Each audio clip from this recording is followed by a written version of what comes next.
ప్రకాశం barrage దగ్గర దగ్గర 1957లో ప్రకాశం barrage నిర్మించారు. ప్రకాశం బ్యారేజ్ లోని ఎప్పుడైతే ప్రకాశం బ్యారేజ్ నిర్మాణం జరిగిందో ఆ ప్రాంతంలోని అన్ని రూపురేఖలన్నీ కూడా మారిపోయినాయి. దగ్గర దగ్గర 20 లక్షల ఎకరాలకి సాగునీరు అందుతుంది, కొన్ని లక్షలాది మందికి తాగునీరు అందుతుంది. అటువంటి ప్రకాశం బ్యారేజ్ ని కూడా డిస్ట్రాయ్ చేయడానికి అక్కడికి పడవలు కొట్టుకొచ్చినాయి. అంటే పడవలు కొట్టుకురావడం కాదు, కొట్టుకొచ్చేటట్టు చేశారు. ఇది మ్యాన్ మేడ్.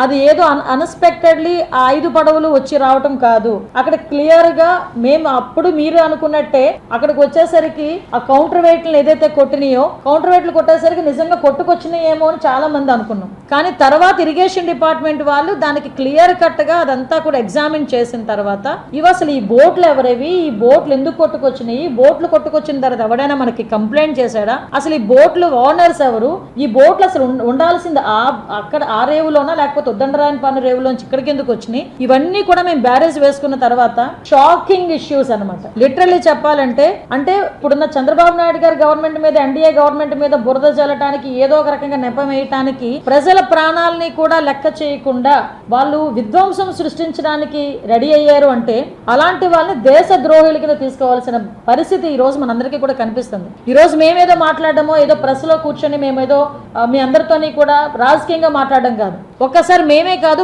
ప్రజలు కూడా ఆలోచించుకోవాల్సిన అవసరం ఉంది. ప్రజలు కూడా దీని గురించి చర్చించుకోవాల్సిన అవసరం ఉంది.